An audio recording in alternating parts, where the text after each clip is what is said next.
आज हमें बहुत ही प्रसन्नता है। मैं देख रहा हूं मेरे सामने हमारी देश की युवा पीढ़ी आज युवाओं को लेकर के भ्रम और शंका का बादल है कहीं कि युवा भटक रही है, युवा पीढ़ी हमारी कहीं आज हमारे मूल्यों और आदर्श से विमुख है। पर हमारा सौभाग्य है कि आज मैं आपको अपनी संस्कृति के पावन सूत्र में बंधते हुए यहाँ पर देख करके सुखद हम अनुभूति कर रहे हैं। और सबसे पहले तो मेरे भाइयों, मैं आपको बहुत शुभकामनाएं देता हूँ, क्योंकि आप स्वयं यज्ञोपवीत धारण करके यज्ञ में दीक्षित नहीं हो रहे हैं, अपितु तो पूरी संस्कृति परंपरा को पूरे देश के युवाओं को प्रेरणा दे रहे हैं कि आज भी हमारे देश में ऐसे युवा हैं जो अपनी संस्कृति को सिरोधार्य करके संस्कृति का आलम्बन लेकर के आगे बढ़ने के लिए तैयार हैं। इस सारे कार्य के आयोजन के लिए मैं संपूर्ण जितने भी हमारे आर्यवीर दल के प्रतिष्ठित सम्मानित हमारे अधिकारी गण हैं, आदरणीय विनय आर्य जी, आदरणीय जगवीर आर्य जी, आदरणीय बृहस्पति आर्य जी, आदरणीय बच्चन सिंह आर्य जी, आदरणीय सुषमा शर्मा जी, आदरणीय पीके चोपड़ा जी, डायरेक्टर जो यहाँ के डीएवी के हैं, आदरणीय ब्रिजेश आर्य जी और सभी मंचासीन जिनका मैंने, हमारे जैसे सुधीर जी भी बैठे हैं, अपने पतंजलि योग समिति भारत स्वाभिमान के भी कार्यकर्ता हैं, सबको मैं बहुत शुभकामनाएं देता हूं। बच्चों विशेष करके मैं आपके पूज्य माता पूज्य पिताश्री को भी प्रणाम और वंदन करता हूं। वीर ताली। आज जो है, आज का जो समय है वो बहुत ही चुनौतियों से परिपूर्ण है। चारों ओर हमारी संस्कृति को, हमारी परंपराओं को लेकर के विविध तरह के चुनौतियों का सामना करना पड़ रहा है। ये तो हमारा सौभाग्य है। हम सब, आप सब बच्चे परम सौभाग्यशाली हो। जैसे आज आप यज्ञोपवीत धारण कर रहे हैं, इसी तरह से हमने भी उस यज्ञोपवीत का धारण गुरुकुल से धारण करके, व्रत से दीक्षित होकर के, संकल्पित होकर के इस देश के कार्य के लिए हम आगे बढ़े थे। यदि ऋषि दयानंद न होते, उनकी प्रेरणाएं न होती, उनकी शिक्षाएं और दीक्षाएं हमको न मिलती, तो शायद आज हम यहाँ न होते, न पतंजलि योगपीठ होता, न श्रद्धेय स्वामी रामदेव जी महाराज होते, न आपको आज आचार्य बालकृष्ण आपके सामने मिलता। जो कुछ भी हम हैं, हम बहुत ही गर्व और गौरव के साथ कहते हैं, हम अहो सौभाग्यशाली हैं। हमें उस गुरुकुलीय शिक्षा परंपरा में पढ़ने का सौभाग्य मिला। ऋषि दयानंद के सिद्धांत को, मंतव्य और मान्यताओं को जानने का अवसर मिला।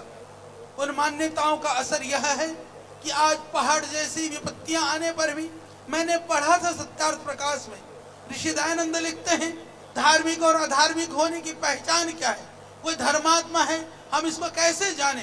क्या वस्त्रों से जाने, वेशभूषा से जाने, या और कोई उपाय है?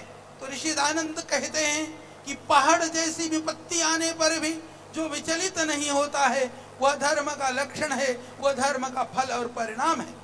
आपको भी अपने जीवन में संघर्षशील बन करके जीवन की ऊंचाइयों को पाने के लिए, चाहे कितनी भी विपत्तियों का सामना करना पड़े, आपको अडिग होना है। उन ऋषि दयानंद की शिक्षा का प्रभाव है कि श्रद्धेय स्वामी जी और पतंजलि योगपीठ आज तमाम उन झंझावातों को, विपत्तियों का सामना करते हुए भी पूरी दृढ़ता के साथ अपनी सांस्कृतिक गौरव की ध्वजा को लेकर के, ओम का झंडा को लेकर के आज खड़ा है। कितने वीरों ने, शहीदों ने, क्रांतिकारियों ने, आप सब जानते हैं, स्वदेशी के लिए अपने प्राणों की आहुतियां प्रदान की। स्वतंत्रता के लिए हमारे वीरों ने, जवानों ने अपनी जवानी को अर्पित कर दिया। बहुत लोगों ने स्वप्न देखा, परंतु स्वदेशी को लेकर के आज हमें स्मरण हो आता है। जब हम गुरुकुल में पढ़ते थे, हमें यह बताया गया कि विदेशी कंपनियां देश के धन को लूट करके विदेशों में ले जाती हैं। ये विदेशी सामान के माध्यम से अधिक मूल्य रख करके उसका मोटा मुनाफा लेकर के चली जाती हैं। तब हमने संकल्प लिया था कि विदेशी सामान का हमको प्रयोग नहीं करना है, कम से कम जीरो टेक्नोलॉजी की जो चीज़ें हैं उसका तो प्रयोग नहीं करना है।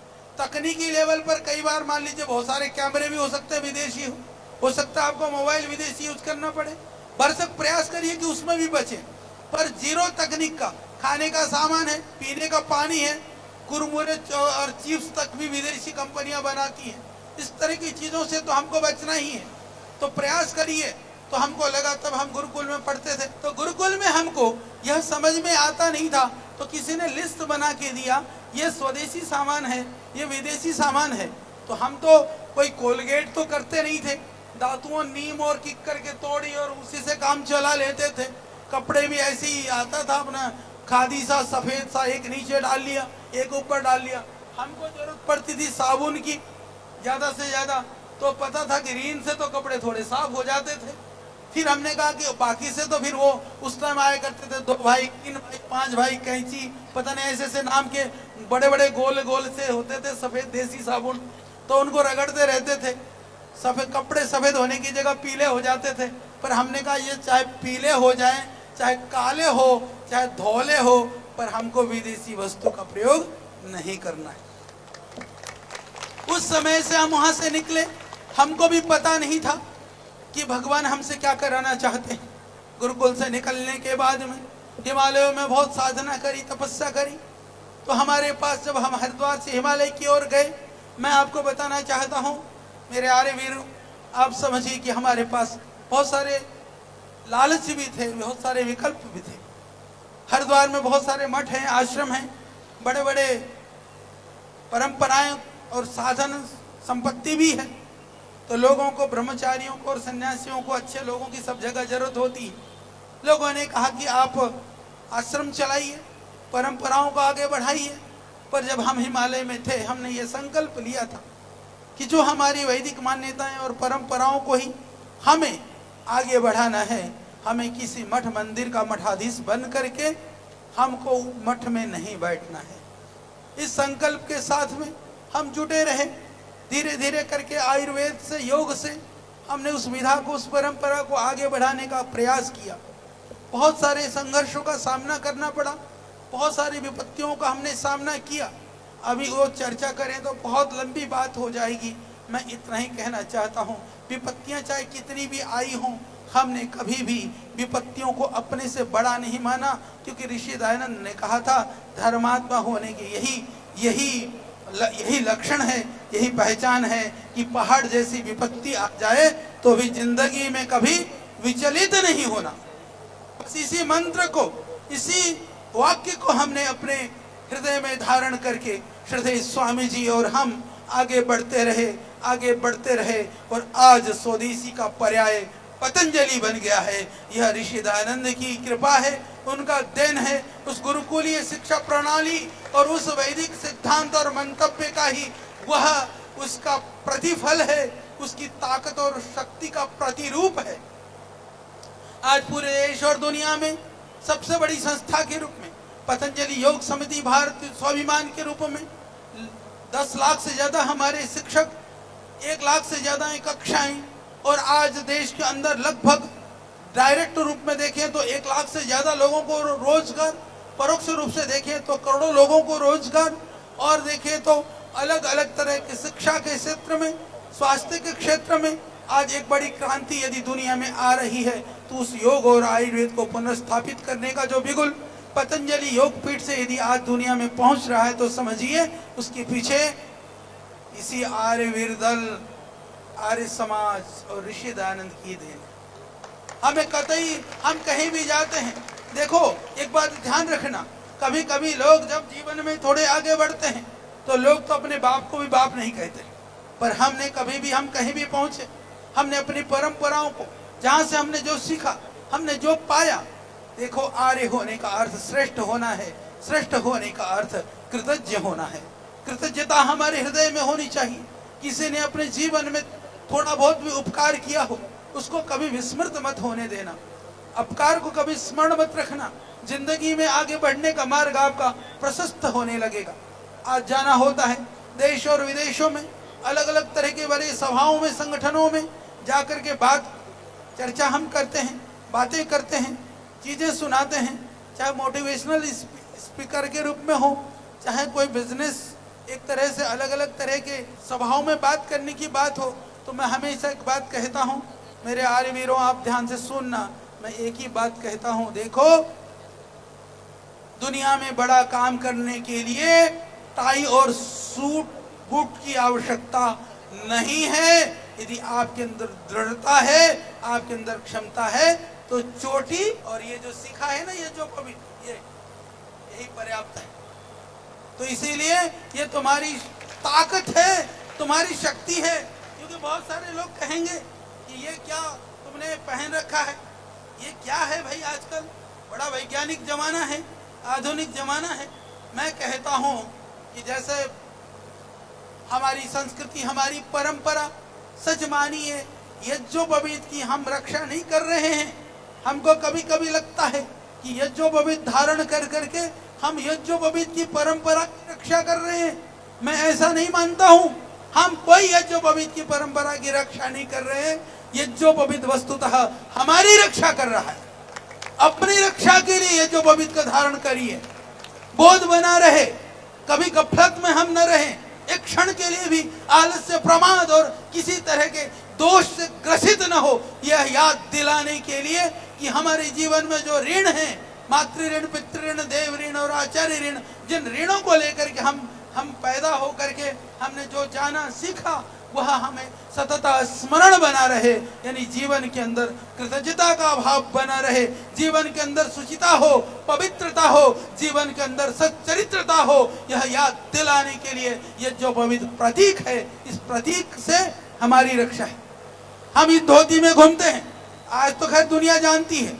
अब ये बताइए, इसमें जाकर के कहीं मैं कोई ना भी जानता हो तो अभी यदि धोती में हो या लाल कपड़ों में हो, खड़े हो करके कोई वो चाट कोड़े ठेले पे नहीं खा सकता।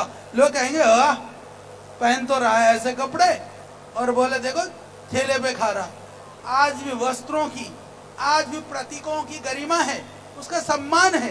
तो वो प्रतीक वो हमारी रक्षा करते हैं, हमें कई जगह जाने से बचाते हैं। मोटी सी चुटिया हो आपके सर पर तो लोग देख करके कहेंगे और कुछ नहीं कहेंगे, पंडित जी जरा इधर हो।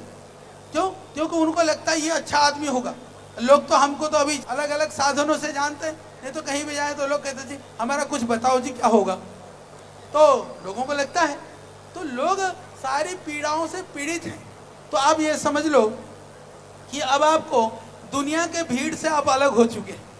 ये ध्यान रखना मेरे भाइयों, अब आप दुनिया के भीड़ के पार्ट नहीं है। अब उस भीड़ से आप आगे निकल चुके हैं। पर ध्यान रखना, फिर दोबारा भीड़ में नहीं जाना है, उस भीड़ में नहीं खोना है, उस भीड़ को दिशा देने वाला बनना है। ये ध्यान रख लेना। बहुत सारे लोग हैं देश के अंदर राष्ट्रवाद की बात करते हैं। मैं एक बड़ी सी बात बता देना चाहता हूँ, जहां तक हमारी संस्कृति परंपरा का शुद्ध स्वरूप यदि जीवन में आचरण न हो तो राष्ट्रवाद ज्यादा दिन नहीं चलता है। राष्ट्र के रक्षा के लिए भी संस्कृति के ध्वजा को आगे लेकर के चलने की आवश्यकता है। पर आज उस कार्य के लिए आप संकल्पित हो रहे हैं तो हम ऋषि दयानंद के बताए हुए मार्ग पर आगे बढ़ेंगे। आज बहुत सारे लोग हैं, मैं आपको एक और निवेदन करना चाहता हूं। अभी 2-3 दिन पहले की ही बात है, मेरे पास एक बहुत बड़े संत सन्यासी आए। उन्होंने कहा आचार्य जी ये बताओ, सनातन परंपरा के सन्यासी थे, आए। उन्होंने कहा आचार्य जी जरा ये बताओ, आज बहुत सारे द केरला स्टोरी या दूसरी चीजें पढ़ करके जो स्थितियां हो रही देश की, कि किस तरह से लोग प्रश्न करते हैं, शंका करते हैं, तो हम कैसे अपने धर्म के विषय में बच्चों को तैयार करें कि वो माकूल जवाब दे सके। मैंने कहा सत्यार्थ प्रकाश पढ़ा दो और कुछ करने की जरूरत नहीं है। तो उन्होंने हंस के कहा अच्छा आचार्य जी आप आर्य समाजी बनने के लिए कह रहे हो। मैंने कहा वो तो बनना ही पड़ेगा, नहीं तो कोई उत्तर नहीं मिलेगा। सारी हमारी जो मान्यताएं हैं हमको प्रतीकात्मक रूप से समझाना पड़ता है। गणेश जी हमारे प्रतीक के रूप में हैं, हमारे हनुमान जी पूंछ में प्रतीक के रूप में हैं। तो प्रतीकात्मक समझाने के लिए भी वैज्ञानिक धर्म का आश्रय लेंगे तो भी प्रतीकात्मक को सही समझा पाएंगे। इसीलिए धर्म के मूल को समझना जरूरी है। ऋषि दयानंद ने इसीलिए तो कहा था वेदो खिलो धर्म मूलम। ये बहुत रहस्य की बात है। ये बताइए, कोई भी हिंदू सनातन परंपरा का व्यक्ति वेद का निषेध करता है क्या? कोई निषेध नहीं कर सकता। फिर वो वेद में जो लिखा है उसको सीधे सीधे मान ले तो परेशानी क्या है भाई? तो इसीलिए इन परंपराओं को आश्रय करके, ये परंपरा नहीं है सिर्फ, ये विज्ञान है, ये जीवन विज्ञान है, ये अध्यात्म विज्ञान है, ये भौतिक विज्ञान है, ये जीवन को कल्याण करने वाला विज्ञान है। यह सब कुछ यह वैज्ञानिकता से पूर्ण है। तो आज आप सिर्फ परंपरा में नहीं, धर्म के विशुद्ध वैज्ञानिक परंपरा से दीक्षित हो रहे हैं। इसका आश्रय लेना, धर्मो रक्षति रक्षितः, क्योंकि धर्म जो है वह, इसकी रक्षा हम करेंगे, वह हमारी रक्षा करेगा। इसीलिए आज आप सब संकल्पित हुए हैं।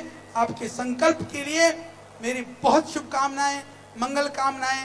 भगवान से प्रार्थना कि आप अपने मार्ग पर दृढ़ता के साथ आगे बढ़ते हुए मेरा एक एक आर्यवीर अपना जैसा कम से कम 100 तैयार करेगा। इस संकल्प के साथ आज यज्ञ करके ये जो धारण करके यहाँ से जाएंगे। पुनः इस आयोजन के लिए सभी आयोजक मंडल और इस डीएवी के पवित्र इस प्रांगण में सब लोगों ने जिन्होंने सहयोग किया, सबको मेरी बहुत शुभकामनाएं। बोलिए एक बार भारत माता की जय हो। वंदे मातरम।